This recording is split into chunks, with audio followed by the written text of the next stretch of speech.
So we look Turn it on. forward to more Yeah. of her opinions. I am not the speaker of the day, and I will be rather happy to listen to Firdaus today and see how she can inspire our students uh, to have this balance as early as possible. Thank you, Alka and Firdaus. We Thank you, look sir. forward to Thank, great achievements thank of you, the sir. day. Okay, so now most of the students have joined the meeting, so I welcome all the students in today's talks. So I'm very excited to introduce our esteemed speakers, Professor Firdaus, who has kindly agreed to share her thoughts with us on this special day, Women's Day. And as you know that our speaker is a renowned professor in Jamia, Millia, Islamia, with extensive research and the knowledge that he will share with us today. Professor Firdous Azmat Siddiqui teaches Women's Studies at the Sarojini Naidu Center of the Women's Studies, Jamia Millia Islamia. She has over 11 years teaching experience spanning social histories, women studies, and the research of gender issues. She is working on broader area of gender and social history. Her work includes studies of Muslim society and the minority identity issues, with particular reference to women, especially from the marginalized sections, caste stratifications among Muslims, legal rights of the women's issue related to the Muslim women's demography. She obtained her MA in modern history and PhD in gender history from the University of the Allahabad. She has published several papers in national and the international journals and seminar proceedings. Currently, she is carrying a major project on social economic profiling of Muslim women as an impact of migration in Okla village. She is also working on a monograph on ethnography history of the Muslim women. So, today I encourage you all the students to engage with our speaker, Professor Firdaus. Throughout this talk, you can ask questions, and also I would request you participate in discussion. We hope these talks will inspire you and leave you with valuable insight that you can take with you. Without further ado, please join me in giving a warm welcome to our speaker, Professor Firdaus. So thank you so much, Professor Firdous, for joining us today. And now stage, now stage is yours. You can continue your talk. Thank you so much, and thank you, sir, for such a wonderful introductory remarks. And I would try to prove myself best. For quite some time, I was thinking about कि we have a best laws if we talk if we take it worldwide. So but implementation is it's not wrong if I can say it is around zero level, because we don't have awareness about our existing laws. So it is very very important to know about our rights, to know about the gender specific laws, and how to make it implement. And recently I have conducted research in northern India, and I found it very problematic, right? कि only 3.6% males are aware about laws related to women. And so if we talk about women, it reduced to 2.6%. Only women are aware about laws related to women. So I have already said that we have a wonderful law related to women. All kind of protective measurements have been taken in our constitutional provision, through constitutional provision or customary law or constitutional and other kind of acts, taking protective measurements, how to safeguard women's rights. But if we talk about at the ground level, the access to these laws is very negligible. If we are not aware about our laws, how can we implement this? So that's how I am trying to almost for 1 year I am focusing my lecture only to gender rights and law, only to inheritance rights, and how to change the power dynamics of a family. You can change power dynamics of a family only to access to resources. Why patriarchy is going on? Just because we have very imbalanced family system. We have very discriminatory customary law which we are practicing day to day. And systematically we are depriving women for their rights to access inheritance rights.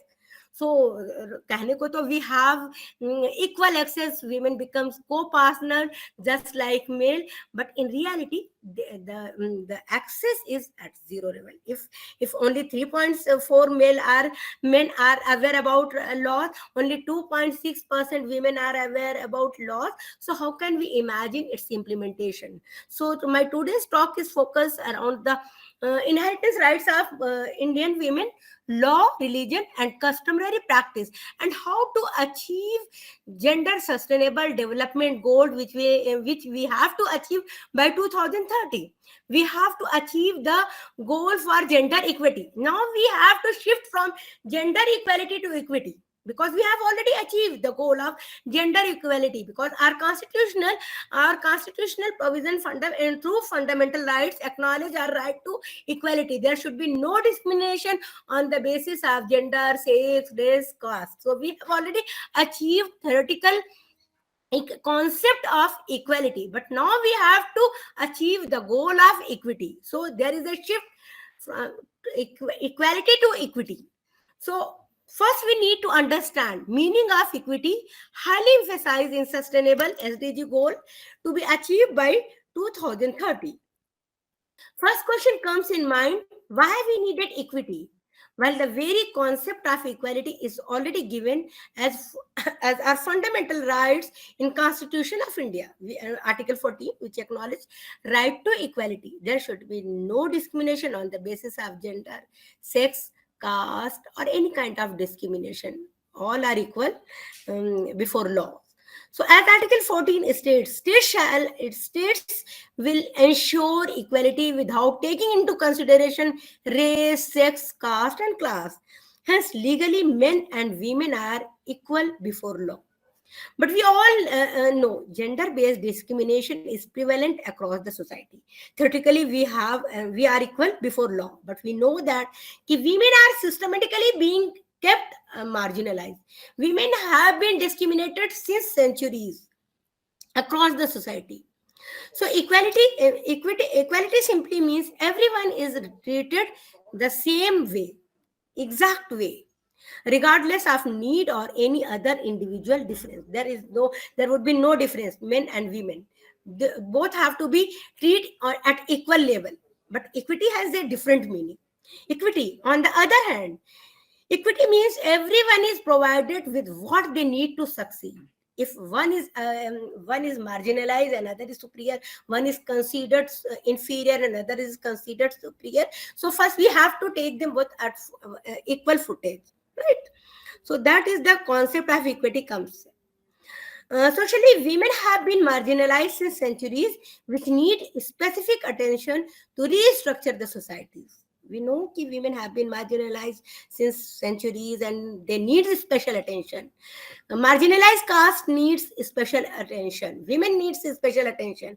Minorities need special attention. So if all are equal before law, so why we need special attention? The need of special attention makes equity very, very important. So what SDG talks about towards gender equity, we have to achieve this goal by 2030. So we believe inherent weakness of women, culturally, traditionally, there is a notion, there is a prevalent notion about women's weakness, inherent weakness. There is a misconception. We as a society believe and practice socio-economic and political marginalization of women. For me, to reorganize and restructure the society, one needs to see power dynamics of the society. So how the power dynamics plays an important role in any society. By and large, our family system has been patrilineal since centuries. First, we start from family. Our family system has been only patrilineal. From property divorce from grandfather to father, father to son, son to grandson, but it never divorced from grandmothers to mothers and through female lineage. So wherein daughters are considered as temporary members, unlike boys and sons. Why it happens? Why we have a patrilineal family system? Because we have a traditional concept of temporary acknowledgement of women and permanent acknowledgement of men. Son is considered permanent family member of any family because he has not to move out. He don't have a migratory status like daughters. They have a migratory status. They are considered temporary member of any family because they have to get married, they have to go out to their in-laws house, so they are not considered as a permanent family member. If they are not permanent family member, then how can they have equal access to all resources? That's the only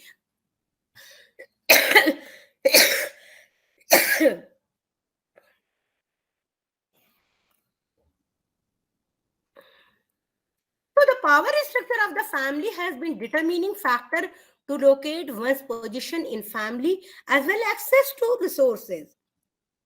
Traditionally, the position accorded to women is gauged either by that of their husband or the status of their family. Traditionally, we consider status of any women. We takes their position only. How is the status of their husband? How is the status of their father? So we acknowledge women's identity is completely tagged with their any male counter, whether it is husband, whether it is father, or whether it is son.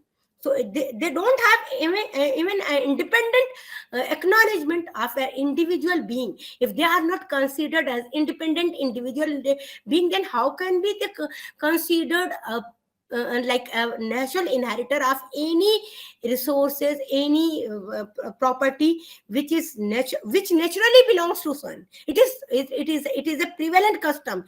The property belongs to son, and movable property belongs to daughter, because daughters have a position of movable kind of things, like she has to move from this home to that home, but son has a permanent home. He has his father's home, his grandfather's home, and all ancestral property belongs to sons. For women from the upper classes were economically independent. Most women are reliant on their husbands or other male members of the family. In fact, almost all religious scriptures affirms women's economic dependency on men. There have been many socio-cultural, religious, and historical reasons behind denial of women's rights. Increasing dowry practice raised several socio-cultural debates among academic circles. Why dowry system is prevalent? Because we don't acknowledge women's right to property. We only acknowledge women's right to movable thing like assets, jewelry, and any kind of thing which can be moved from this place to that place. And the home, agriculture land, which belongs to son. Why? It's a immovable kind of things. It gives a permanent identity, and permanent family member is only the son. That's how he owns all assets of immovable kind. As dowry critics base their claim on the fact that pressure of providing handsome dowry for daughters makes them burdensome, which results in making them unwanted. That leads female feticide in major parts of North India. Dowry is condemned as an economic burden on parents, but rarely people base their criticism on economic calculation of dowry. The rights of most Hindu women are governed by Mitachra and the Abhaga system of law, and Muslim women from Muslim personal law Shariat Application Act 1937. However, relationship between women and laws are determined by local custom since centuries. The British rulers, though considered India as a uniform category, they felt the need for laws based on religions for administrative purpose. Thus started the task of codification of local custom and traditions. Hindus were administered under the Hindu Civil Code and Muslims under Mohammedan Civil Code. Even though sacred books had a great impact on judicial decisions, local traditions prevailed. However, later on, complexities arose as the rulers tried to develop a uniform civil code on the lines of laws back home.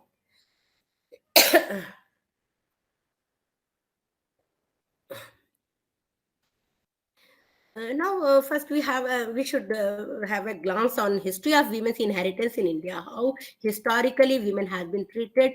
If we talk about the rights in property or any kind of agricultural land, so it is essential to investigate the colonial land system before investigating the inheritance. Of women, inheritance rights of women.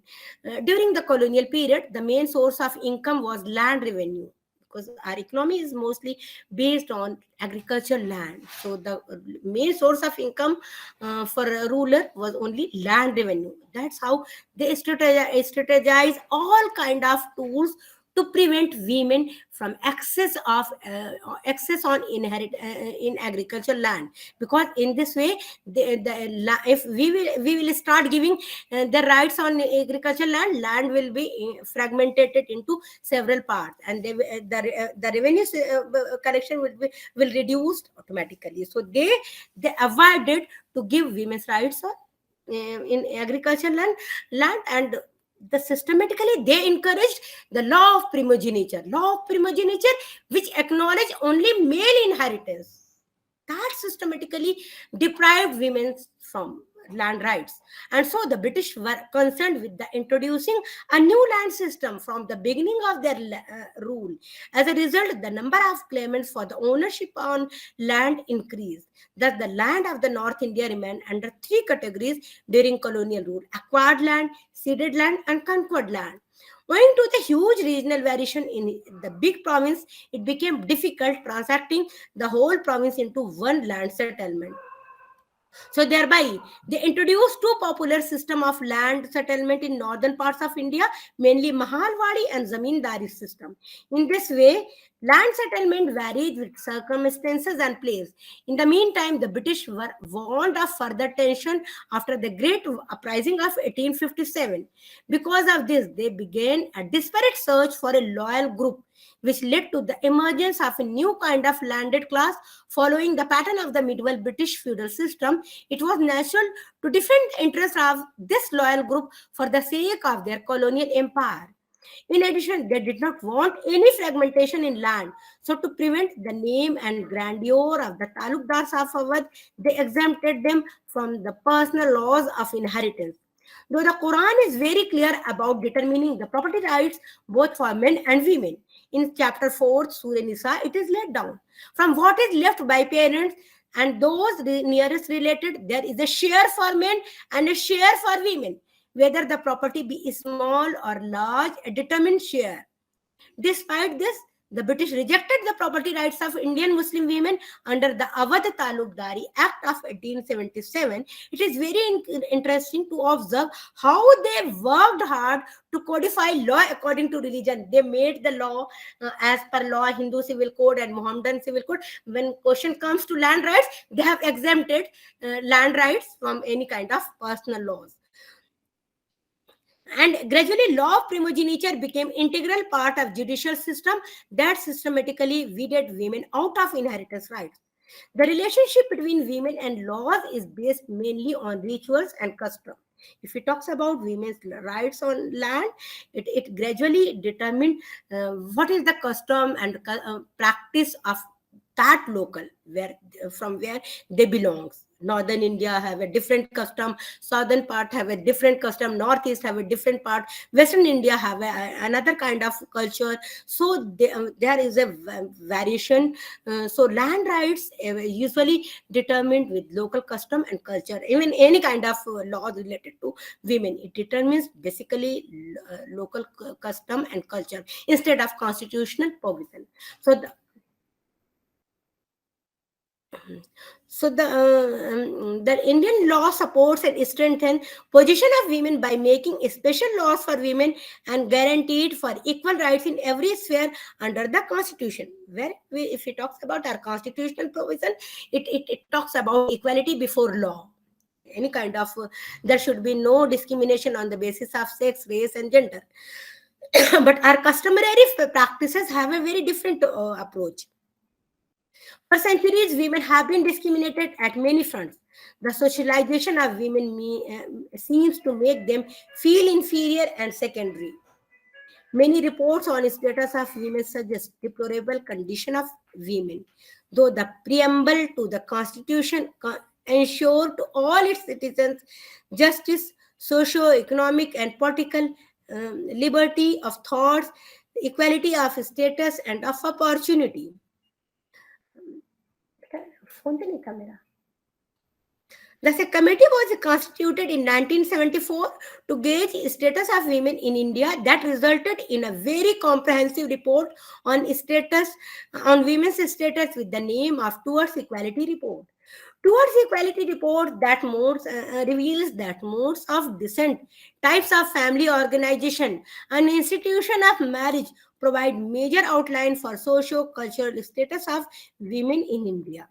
Independent India has heavily relied on legislation in its effort to guide in society where there will be no discrimination or inequality. Inheritance rights was one the most significant debate after independence. Indian society is a conglomeration of different socio-religious groups which has various customary practice along with codified laws related to inheritance. The institution of society, economics, politics, and law have to be analyzed in terms of how they relate to each other and how they play out across different areas where gender discrimination occurs. India has pledged itself to gender equality through several articles of the Constitution. At the very outset, we will try to define what is inheritance. As per Oxford Dictionary, it can be defined both as countable and uncountable, literally money, property, etc., that one receives from somebody when they die. The fact of receiving something when somebody dies. Further, it may be divided as movable and immovable property.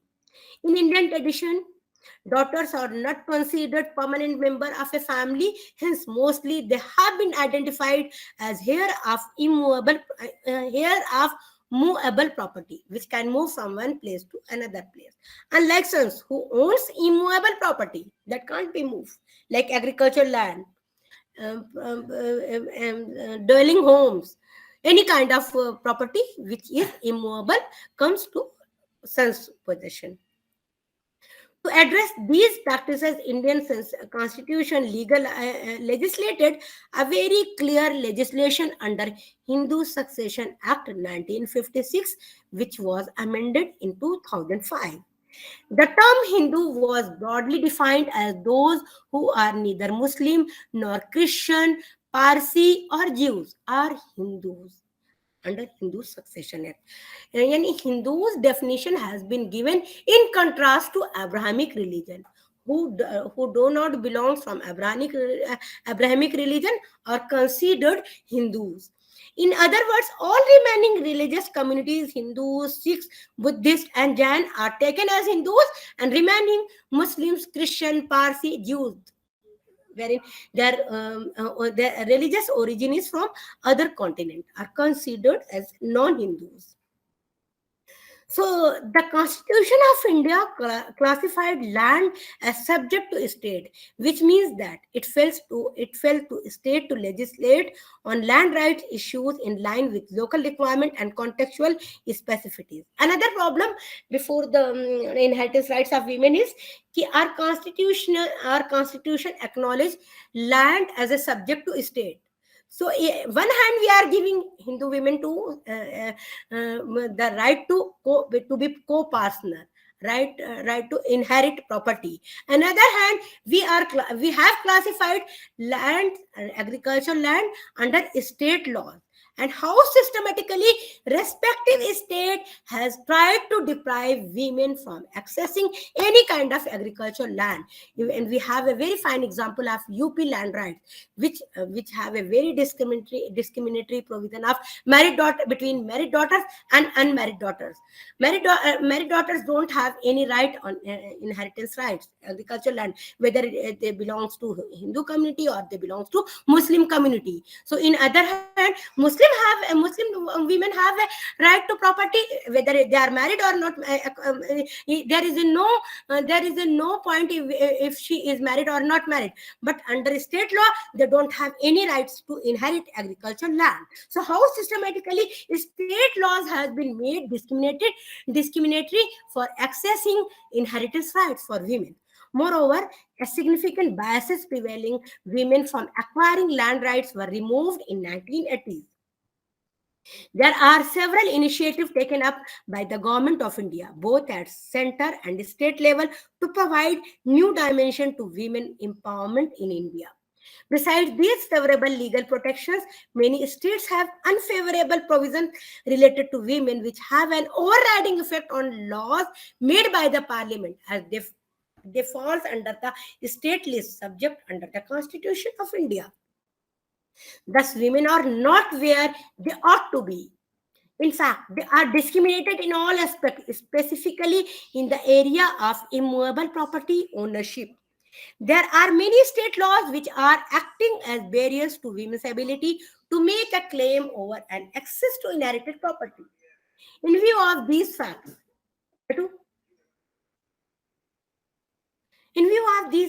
I would like to bring forth some glaring facts about peculiar legal status of Indian women. We as an Indian women are governed in three ways. Each have its significance in legal system of India. Number one, personal laws of various religious communities. Number two, constitutional provision and acts. Number three, customary practices. So first we will try to look inheritance rights under personal laws, respective personal laws. First we will take majority community, that is Hindu law. The Hindu law reforms started with the setup of Hindu Law Committee, that is Law Committee, in 1941, followed by Second Committee in 1944. Its main provision were abolition of mitaksha rights by birth and principle of survivorship, equal property share of son and widows of deceased son, and half the son share for daughters in all, the interstate inheritance, and absolute estate for the widows, introduction of monogamy as a rule, and legislation of divorce under certain circumstances. According to Bina Agrawal, she said, it was opposed by many on the grounds that women are incapable of managing family property. Married daughters already received share in form of dowry, and unmarried daughters only needed maintenance and provision for their marriage expenses, and the day was called as a black day. Despite opposition, the committee finally submitted its report to the Federal Parliament in 1947. The recommendation of the committee were opposed in the provincial parliament for the introduction of the monogamy, divorce, abolition of co-partnership, and inheritance to daughters by the Orthodox Hindu community. The Congress legislature from West Bengal, as Bina Agrawal argues, that the Congress legislature from West Bengal argued that only women of the lavender lipstick and vanity bags variety were interested in the bill. In 1948, there was an All India Anti-Hindu Code Convention. It was argued that introduction of women share would result into disintegration of Hindu family system, which had been working as a cooperative system for ages for preservation of family ties and property.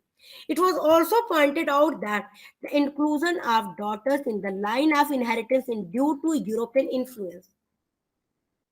Even after the opposition from eminent Congress leader, then Prime Minister of India, committed to the bill, shelved it in 1951.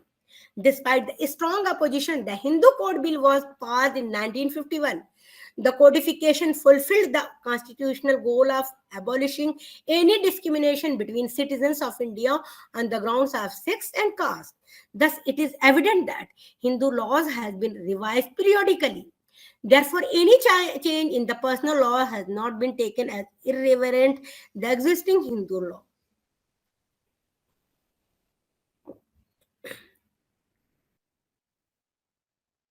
Hindu Succession Act 1956 significantly improved the status of women's right to property. Yet the exclusion of women from a co-partnership denied the right to equality guaranteed by the Constitution of India, due to which the women could not become karta. Karta, yani ki, who can do all kind of rituals. To eliminate the still existing inequality in the 1956 Act, the Law Commission of India took the initiative and submitted its 174 report in 2000. The Commission hence made a recommendation for the amendment of the Hindu Succession Act 1956 in order to provide Hindu women equal inheritance rights in the ancestral property. In the Mitakshara co-personary, only the male members get property by survivorship. Hence, the Mitakshara system perpetuate patriarchal system wherein property descends only through male lineage. Since women were not co-partner, they were not entitled to any share in ancestral property by birth. Thus, law excluded women from participating in ownership only on the ground of sex. On a recommendation of Law Commission of India, Hindu Succession Amendment Bill 2004 was presented in Rajya Sabha on 13th May 2005. An expert opinion emerged that creating any rights in favor of married daughters in the Hindu undivided family property would disturb peace in family and bring in litigation from a married daughter, as she would be under pressure from her in-laws to get her share from the parental property by means of partition. So amendments, there has been felt need of amendment, and amended Section 6 provision as proposed by the bill. So in the original bill, only one generation of predeceased daughters was included after her, whereas the heirs of the predeceased sons are treated to two generations after him and include both children and widows. Fathers, sons, two generation, and for daughters, fathers to daughter. It also recommended the distinction between the male and female heirs should be removed, as the deceased son's daughter gets share, but a deceased daughter's son, daughters does not get anything. Bill was again presented in Rajya Sabha on 16th August 2005.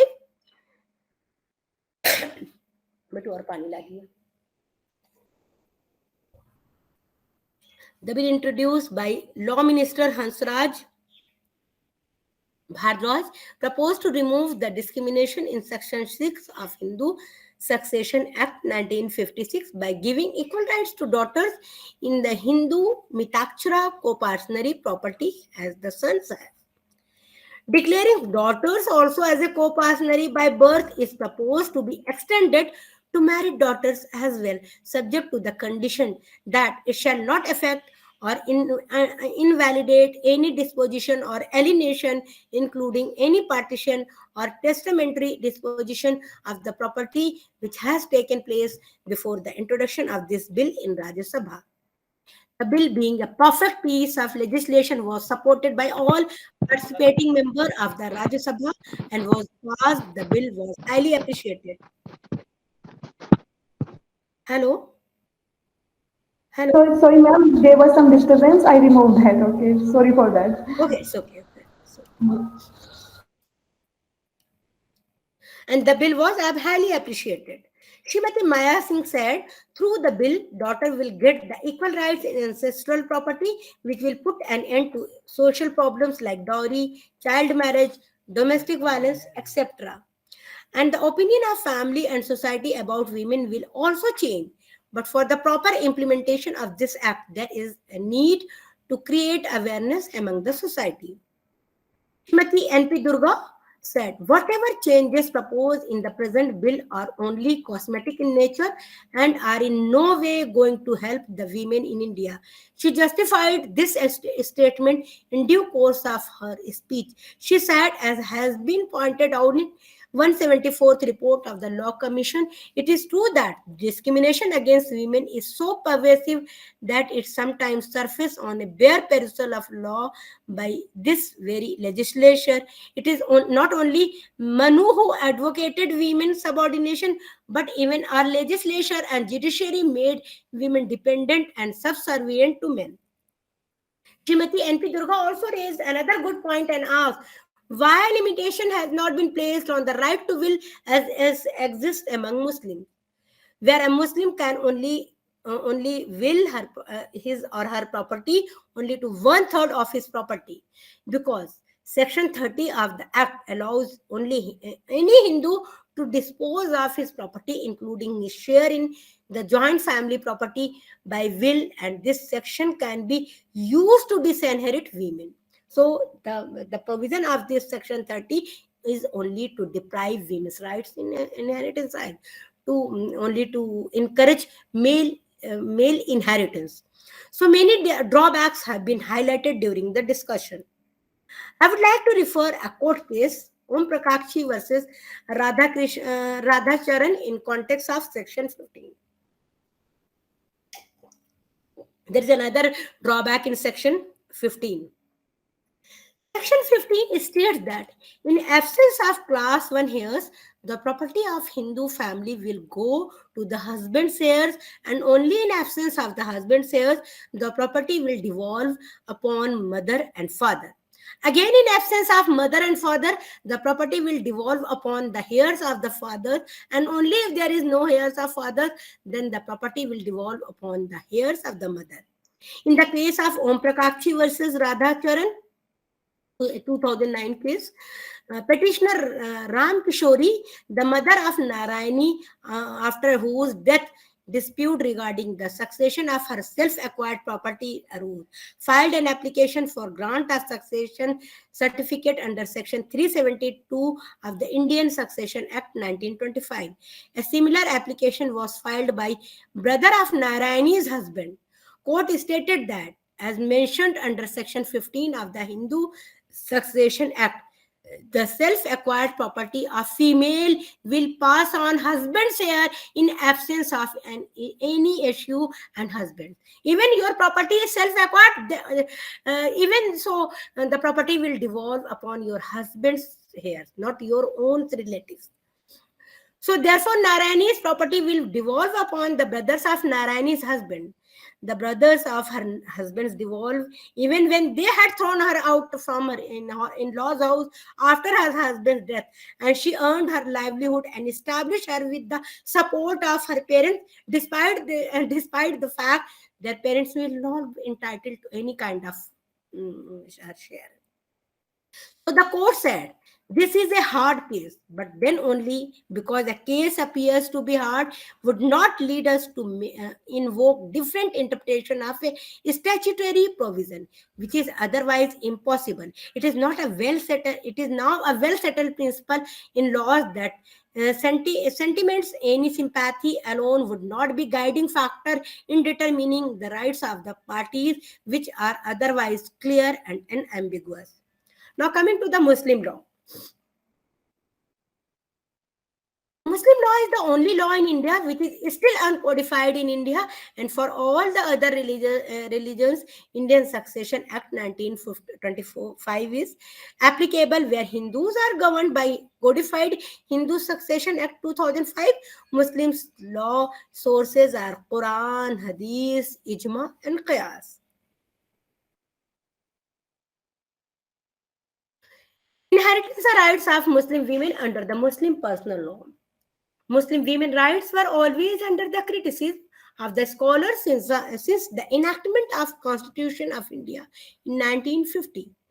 Islamic law, that is Shariat law, is considered by many as patriarchal and oppressive to women. However, the Quran has addressed women issues 1400 years ago by introducing many radical reforms to improve the status of women, though these reforms don't seem to be practiced in Muslim society today. Though Islam, as revealed to the Prophet Muhammad, is not oppressive to women, its interpretation enacted in the family law and everyday living is patriarchal. In fact, the oppression of women is due to the orthodox interpretation of Sharia, which also includes gender discriminatory laws, um, that is, customary practice norms that are presented as God's absolute words. Muslim feminist traces the source of women's oppression to the same Shariat laws which interpret the divine law wrongly. India is a multicultural, multi-religious society, and its citizens are given an opportunity for their complete development irrespective of their sex, caste, religion, or race by ensuring the various fundamental rights in Part 3 of the Constitution. The Muslim law of inheritance consists of two distinct elements: the custom of ancient Arabia and rules laid down by Quran and the founder of Islam. The custom of Arab were discriminatory and oppressive towards women, but with the dawn of Islam, the position of women improved. Quran revealed Surah Nisa, which highlights the position of women in Islam. The Prophet insisted the followers that female children should be treated exactly on line with the male issue. In pre-Islamic Arabia, the law of inheritance was based on comradeship in arms, and hence even wife and children were excluded from inheritance. In fact, the law of inheritance was based on the principle of agnatic preference and exclusion of female. Agnatic preference यानी कि male lineage, male inheritance. So thus a daughter or sister or daughter's sons or sister's sons or sister's son could not succeed to the property. It is an Arab practice. It has been an Arabian practice, not Quranic interpretation. So, however, the Prophet totally reformed the pre-Islamic law of inheritance without abrogating all the custom of the pre-Islamic Arabia. In pre-Islamic Arab, women had no right to inheritance. Then the Islam made female and cognate heirs. Before the Islam, there was a agnatic heir system, but after this advent of Islam, Prophet introduced cognates heir that competent to inherit to both the gender. Parents and ascendants were given the right to inherit even when there were male descendants. As a general rule, females were given one half the share of female. A daughter had the share half of his brother, half of her brother.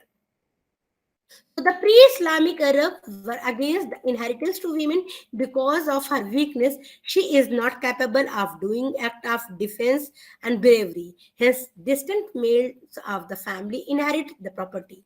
When Hassan bin Sabit, the well-known poet of the Arab, died, leaving behind him a wife and few daughters, the sons of his uncle seized all his property and shared nothing for his wife and daughters. The widow complained to the Prophet. Then the Prophet recited to them the verse that was revealed to him. To the men, a share of what parents and kinsmen leave, and to the women, a share of what parents and kinsmen leave, whether it be little or much, a share, a portion for both the sex. So the Quran credited inheritance rights for women at the time when no such rights existed. The daughter gets half the share of the brother. The brother takes twice his sister's share. This has been looked upon as discrimination against women, and the same is justified in the manner that the Quran has guaranteed inheritance to women not only as a daughter but also as a mother and wife. Moreover, it is husband who shoulders the responsibilities of his wife, even if she has means to earn her livelihood. Also, wife has the right to maintenance, and at the time of marriage, the Muslim woman receives mahar, which she is free to use, spend, or invest it in any way she likes. The Quran is very clear about deterring property rights both for men and women. In chapter 4, Surah Nisa, it is clearly laid down. From what it left by parents and those nearest related, there is a share for men and a share for women. Whether the property be small or large, a determined share. Despite of this, British rejected the property rights of Indian Muslim women under the Awadh Talukdari Act of 1877. It is very interesting to observe how much they work hard in codifying law according to religion. Hindu has been given Hindu civil code, and Muslims has been given Muslim civil code. But property has been excluded from those personal laws. Nonetheless, agricultural land was exempted from personal laws. So, thus, Islam very clearly defines female inheritance according to status of a family and number of share. But in reality, it rarely practiced, and most of the Muslim families divide their property according to customary law that recognize male inheritance. Instead, there is an increasing instances. Instead, there is an increasing instances of dowry in place of female share in property. In Muslim families, there is a religious rituals that is called dower. Dower means ki mahar rights, which is considered absolute right of any married women. But instead of dower rights, there has been systematically introduced dowry cases. So how dower is transforming towards dowry system? It is common belief girls has found their share in form of cash and other item given at the time of marriage. They rarely got their share in immovable property. Late 19th century is a period of identity for Indian, identity for faith, belief and caste. As Janki Nair has termed it, this was the period of gradual Islamization for the Indian Muslims. Following the political event of 1920s, the gulf between Hindu and Muslim political group started growing, and ulama got center stage for interpretation of Quran. They raised the issue of inheritance according to Quranic tenets and laments prevailing customary law, which were followed by large chunk of Muslims. In customary law, landowners were following male heirs and ignored the rights of women on property that was already given in Quran. It was significant to note both British and customary law of India has ignored female inheritance on land, hence in accepting Muslim civil code. British kept their reservation on agricultural land and tried to impose most prevalent form of law of primogeniture. If we see its meaning, law of primogeniture is the rule of inheritance whereby land descends to the oldest son. Under the feudal system of medieval Europe, primogeniture generally governed the inheritance of land held in military tenure. It was ulema who initiated to implement Shariat law strictly, and they succeeded in northwest provinces by passing Shariat Act in 1935, which superseded custom as a source of law. It is significant for various reasons as it clearly laid down all the areas in which Muslims were subject to Shariat. The bill was tabled in Legislative Assembly in September 1937. The bill was justified its claim, saying it intended to improve the status of women and sought Muslim women organization support. The bill was passed. The status of Muslim women under customary law, and it was claimed in to introducing Shariat Application Act in disguise of women's rights. The status of Muslim women under customary law is simply disgraceful. It was sad during the time. The Muslim Women's Organization have condemned customary law as it adversely affects the rights and have demanded that Muslim personal law should be made applicable to them. The introduction of the Muslim personal law will automatically raise them to the position to which they are naturally entitled. Very interestingly, Muhammad Ali Jinnah has suggested that law be made optional since base of the Muslim League was from landed clan. Thus, it was passed in 1937 and its section 3 gave space to people choose between Shariat and customary law. When it comes to property rights, it has been made as a optional. For applying inheritance rights, one has to take option whether he wants to choose Shariat law or land rights of state or customary law. However, in all other matters, Muslims were to be governed by the Shariat Act as women are concerned, and it was claimed the gain for them remained symbolic. It appears the bill was a compromise between ulema Muslim League, and government. Ulema wanted a role in the Islamized community. League wanted to appease their landlord supporter, and government wanted to use rural landlord as a counter of growing Indian nationalism. Between these three interconnected interests, the interests of Muslim women subdued. Now coming to Christian and Parsi law, other two minority community. And despite the fact in the second half of the 19th century, especially post-mutiny, it was made a policy not to interfere in socio-religious matter of both major community of India.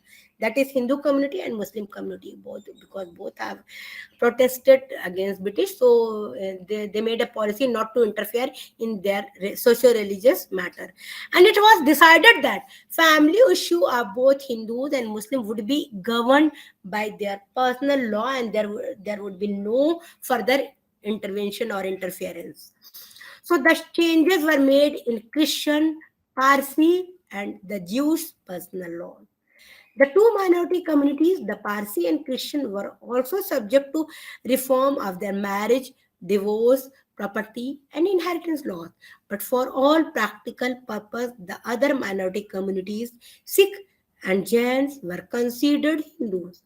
It was found there was a great disparity in legal framework on the basis of gender, religion, faith, and ethnicity. Also, women found cheated when they were denied on several bases. Therefore, there is increasing demand of uniformity in law. Critic of it asks, is it possible a common law in such a diverse society where religion, custom, and practice changes from village to village? In 1952, when the Indian Succession Act was enacted, which governed mainly Christian succession, the Parsi Interstate Succession Act was exactly introduced in Chapter 3 of this Act.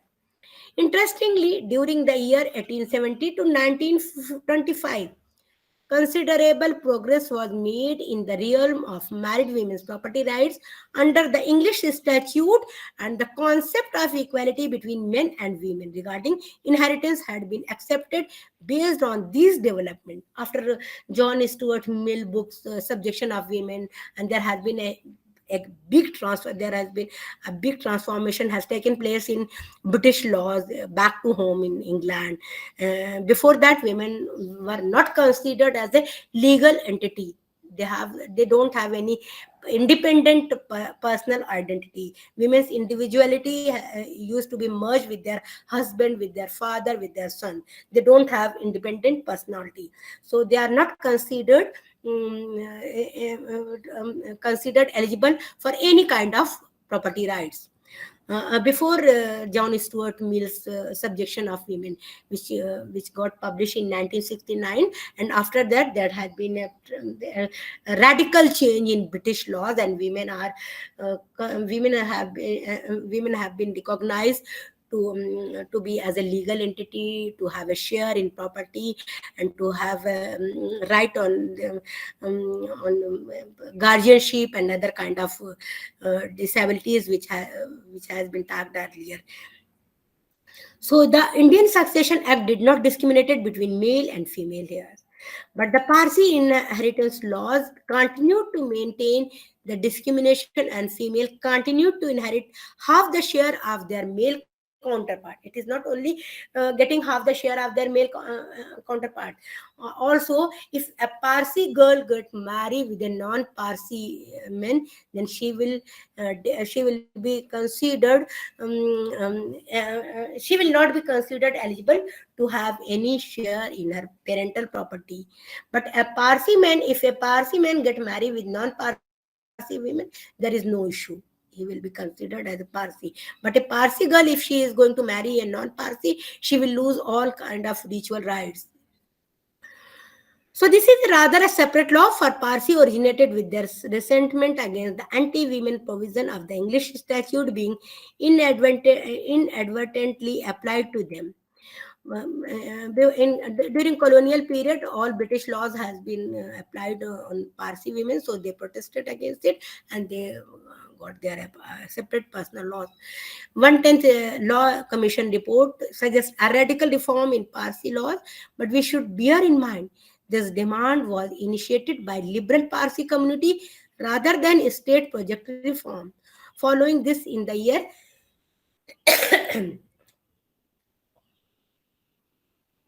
Following this, in the year 1988, the amendment to marriage laws was passed, and second major amendment was introduced in the year 1991 in Parsi Succession Act. According to this act, this law, the discrimination between male and female descendant was abolished. But this provision still exists. If a Parsi girl get married with a non-Parsi, she will lose all rights. So the law provides for settling the property of an adulterous woman in favor of the children. The statute also treats women as legal minors and provides for a trust to be set up in respect of the maintenance allowance with the power to restrain women's access to the maintenance. Now, I'm trying to conclude the whole. It was found there was a great disparity in legal framework on the basis of gender, religion, faith, and ethnicity. Also, women found cheated when they were denied on several bases.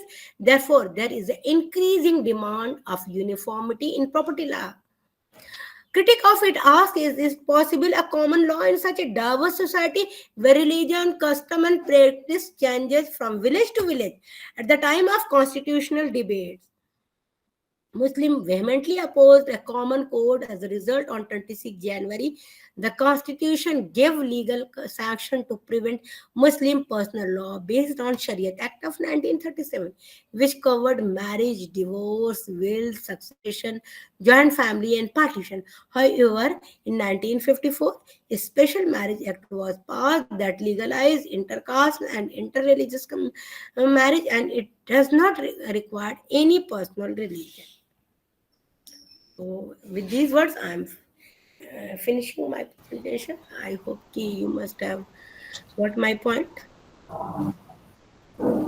Yes, ma'am. Thank you so much, ma'am. Such an informative and thought-provoking talk. And I got to know lots of things after hearing your talk. So now I have a request to the audience. Now, if you want to discuss anything and if you have any query, you can discuss with Professor Firdaus now.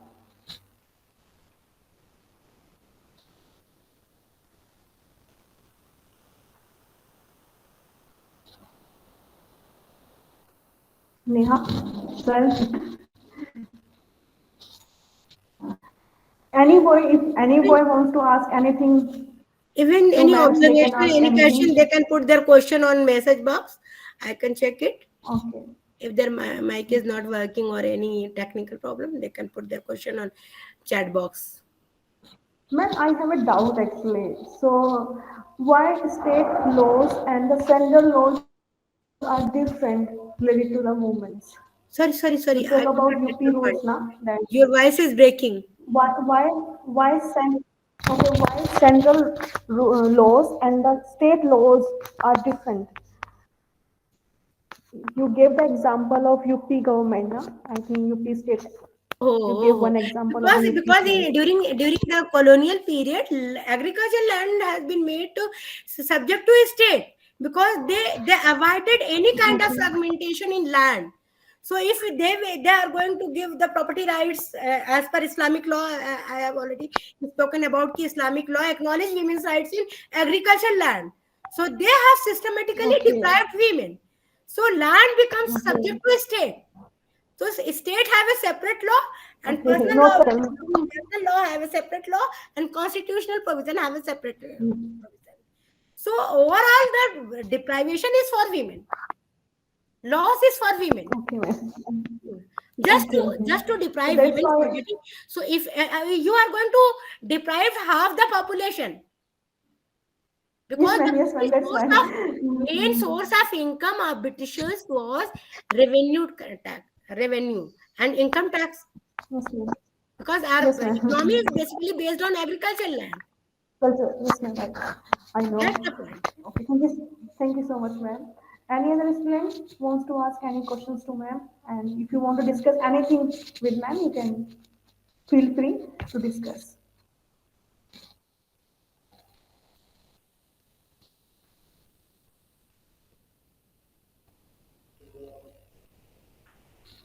I think our students don't have any doubt. They are more aware than us. Yes, sir. Those, by the time giving them some more time to think, I was considering, law is one way of bringing the justice. Probably the last resort is law. Yes, yes. What are the other things before the law? Before law comes to, why should people resort to law? I think law is the last thing when you win and lose and then finish with the relation. Yes, yes, yeah, I agree. I absolutely agree with you. कि law is the last reason, but we have a very discriminatory customary law. So we will have to think about those aspects too. We have a best laws, but the main question is how to make possible to implement this. As earlier I have already spoken about, women don't have access to property rights just because of unawareness, ignorance. Ignorance among women folk. Only 2.6% women are aware about laws related to women. They are not aware about existing law. So how can we imagine that they know all about them? They have access to all. Leave about the educated women. Women are field visit indicates that educated women don't know about laws. They reject completely inheritance rights of women. They say the property is for brother. So first we have to change our customary practice. We have to change the mindset of the people. For those, we have to do regular workshop for gender sensitization, how to make a healthy and gender equal society. So we should think about those aspects too. Yes, I absolutely agree. Law should be last resentment. But first we should. So what are the recourses before the law? Why on a regular manner equality exists? See, I have heard a very old saying. I don't know. It's nothing to do with particular community. It says men make laws and women make manners. So I'm wondering here. On one hand, we heard that men are Yes, not aware. yes, The yes. other is that the other is who made these laws. These are the two questions. And as I said earlier, the other question was why to get into the last resort of law when it is law is like a surgery, isn't it? It's like a final surgery between the relationship. Yes, Since the yes. relationship doesn't cannot exist anymore, so let's cut it into pieces and let the law give us the justice. That's what to me the law is. So find that at last stage we do need to have this implication of law and understanding of the law and equality. But equity, as you said earlier, probably makes more sense to me. So how can we avoid all these and get into available equity, which confirms that there is a No. real balance? So equity, like we can spread awareness about the women's rights and other kind of thing, and we have to change the existing socialization system. And as you have earlier said, ki women makes manners. So it is our socialization. How we train our daughters. You are an inferior copy of your brother. So first we have to change our mindset. We are equal. So we have to change our family system. We have to change the family dynamics, the power dynamics of the family. That's how we can change. We can dilute the existing patriarchy system. How patriarchy exists? Just because of power dynamics and property rights. The way you have access to resources. First, you have to make access to resources. You have law, but you don't know about those. So you have to change your mindset. The dowry is not for daughter. Property is not for the son. So you have to change the mindset of the people. And that's how you can bring the equity, you can bring the equality in more sensible sense.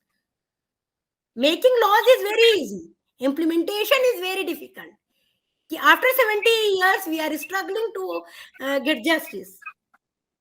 Half the population is completely ignorant. They don't have any access. We can't say ki any access, but very limited access. Whether it is education, any kind of opportunity or inheritance rights. So we have to change the power dynamics of the family. And power dynamics of any family can be changed only through access to resources.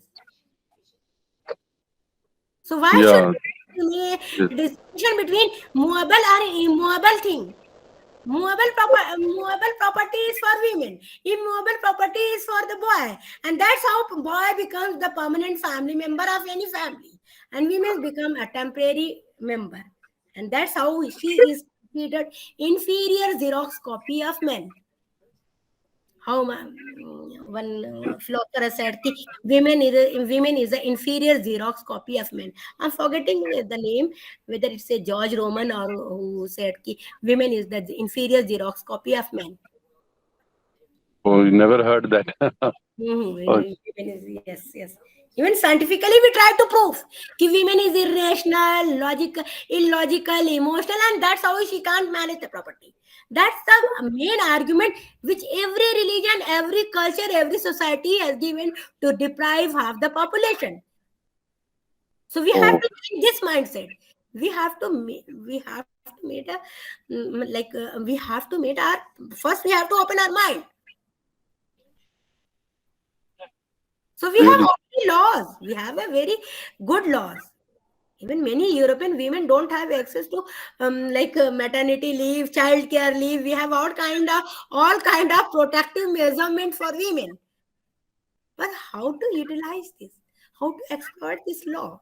How to implement this law? First, we have to look into whether the existing law have any kind of implementation. What output is we are receiving before making into new laws for every day. Really? Yeah, it's really We are thought making provoking. amendments, we are discussing about laws, but what are the existing law? We are not thinking about those laws. We don't know. We don't even know. Now, I am claiming more than 90% Indian Muslim women don't know that they have their they are considered equal shareholders. They have a property rights as a daughter, they have a property right as a wife, they have a property rights as a widow. But they don't know. They don't exercise these rights. And they becomes more victim. There's a lack of general awareness Yes, and yes. understanding. About Muslim women, it's true for all women. I have visited across 32 districts of northern India, and all the young girls, they claim, no, property में हिस्सा नहीं चाहिए, ये भैया की है. मतलब भाभी फिर मुझे नहीं वो एक्सेप्ट करेगी when I will come back to my natal family Oh, after marriage. She will not welcome me, and she will like मुंह बनाएगी कि आ गई हैं, ये पट्टीदार हो गई हैं. And this kind of argument young girls, educated young girls have given. Many women bureaucrats have given this argument. That property is for brother and dowry is for girl. अगर डाउरी बड़े दहेज लेकर जाएंगे तो हमारे इन लॉज, हमारा जो ससुराल है वहां हमारी रिस्पेक्ट होगी, इज्जत होगी. let the young girls ask something. That's on it. It becomes a cyclic process. You Let's can't. see how the let's see how the young girls and boys commit to this Even knowledge. I must appreciate that boys seems more sensible towards their sisters. They were accepting. I don't know whether it was theoretically in practice they will welcome it or not, but at least they have accepted. Sister would have their rights in property rights, but women are not ready. No, they may be afraid. They are afraid. They are ready, or they are afraid of They are relationship. scared of. They are scared of. Right. They are scared of the consequences in the long term. Yes, in long term. So let's hear from students. Let's hear. We have very few minutes. If girls and boys could. Right.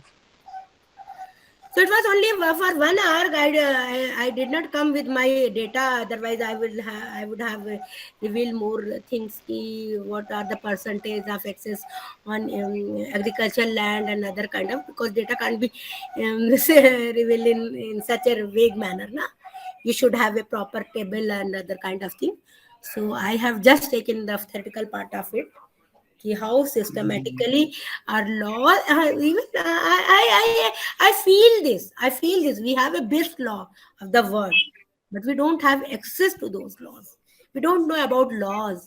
We don't have implementation. First, we have to think about the tool how to implement those existing laws before making. I'm not going into detail of those controversial things कि ये बना दो, इनके लिए कानून बना दो, उनको लिए बना रहे जो है भैया, पहले उसको तो दे दो पूरी तरीके से. That's right, ma'am. So now I would request to girls, if you have any query and if you want to share your thoughts with ma'am, you can share. I think engineers don't questions. No, ma'am, engineers have best mind, but I really don't know why they are not Yeah, the asking any social science questions. are always questioning. Shweta, Srinika, Disha, Niharika. Now I think it's up to you, ma'am. I think the engineer cannot ask any questions. But ma'am, I think the since boys can share property with the brothers, okay, why they don't want to share the property with the sisters, okay? And since for the parents, every children is the same, okay. So how they can discriminate between the children, whether it is girls or boys? Can you put your question in chat box Okay, because I am not getting you okay. properly. My I'm question is not that getting your point. okay, since boys are ready to share property with brothers, why they are not ready to share the property with sisters? And my next question is that since for the parents every children is the same, they how they can discriminate between the children whether it is boy or girls? Okay, boy will take my shares and I will not give any penny to the girl. Okay, so I think it depends on the parents now. If they are ready to give anything to their daughters, so they can give. I think no one will have any problem. So I think we should we, first of all girls should aware about their Yes, rights. And second thing is that absolutely. I agree. I agree. Girls should be because sensitized how toward their rights how how can parents say that okay you are the girls I gave the dowry okay now you got married and now you don't have any right. Let's because we suppose that made them in learn. We future I made will them have learn from the right to birth. Right from birth, yeah we made them learn how to socialize. yeah How I have socialized them. You have to go to another home. You are a temporary yes ma'am. member, and brother is a natural inheritor. How brother becomes natural inheritor? So that's how And most mindsets of the become started yes ma'am. and like we girls start thinking about that temporary status. She Of start course, thinking about for the example, every woman is not independent. Sometimes it depends on parents, sometimes it yes. depends on son, sometimes depends on a husband. Let's assume that in future, let's say that not, it will not, it should not happen. Let I will face any problem, okay, like at my in-laws' house, something like that. Yeah, I'm not comfortable with them. Any issues there? So where should I go? To parents, or I should accept that okay, it's my in luck. traditional in traditional system, in traditional system you don't girls don't have any option. That's how this patriarchy exists, Yes, because yes, ma'am. girl have to accept everything. She have to bear perpetuate violence just because of their temporary position, because she don't have any option. If her husband is doing perpetuate violence, she will have to bear this because their natal family has been left far behind. She will not be Yes, accepted ma'am. if she is Even coming back home. if she does not want to bear violence, okay, what option she has She will actually? start What kind another of life. option she has? She will have to start Yeah. her own life. Yes, yes, ma'am. So somehow I think that it depends on the parents if they want to give complete right, yeah, full right to their daughters. Of course, every daughter will take it happily, and if they will not give these right to their daughters, I think we should not expect from the brothers because how we can expect all these things from brothers if we cannot expect these things from parents.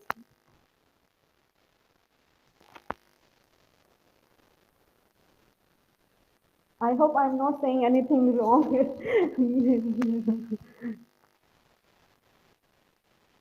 Any other student wants to ask anything, Neha? Yes, Ananya. Okay, Ananya is asking, ma'am. You can see the chat.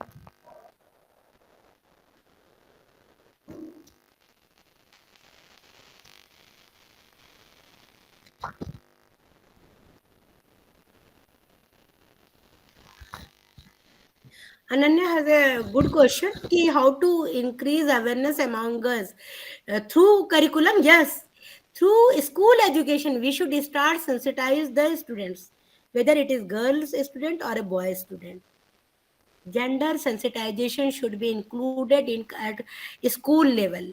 NCRT books and other state level books should include like gender sensitized curriculum should be a part of their curriculum. Social science, whether it is science, commerce, and they should be make aware about this, and that's how they can be socialized in a proper way, not their inferiority, not about knowing you're accepting their inferiority, but to worthiness of women. The worthiness of girl child should made inbuilt among girl student through curriculum. Thank you so much. I hope Ananya got her answer.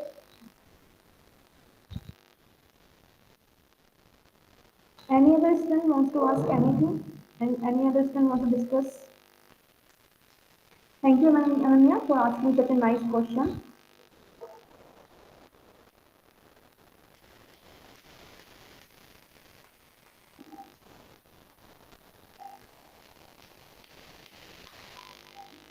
So, thank you, ma'am, for such a nice talk. Okay, and on the behalf of everyone, I would like to extend my heartful gratitude and appreciation for your insightful and thoughtful, thought-provoking talk. And your sorry, your talk has been informative and truly inspiring for us. I got to know lots of laws about women's and and we would like to thank you for taking out the time from your busy schedule to share your expertise with us. Your willingness to share your knowledge and experience has been invaluable to us, and we are very grateful for your passion for the women's laws and women's equality laws, and the energy you brought to the talk, and making us engaging and making us engage with your talks, and it was such a memorable experience to us. Once again, I thank you so much, ma'am, for such an excellent talk, and we hope to have the pleasure of hearing from you again in the future. Thank Thank you you so so much. much for inviting me. Thank you so much. And Ma'am, it's our honor that you gave such a nice talk with no, your no, ma'am. thank you so much for inviting me. Thank you And so much, ma'am. okay, thank you. Thank you, ma'am.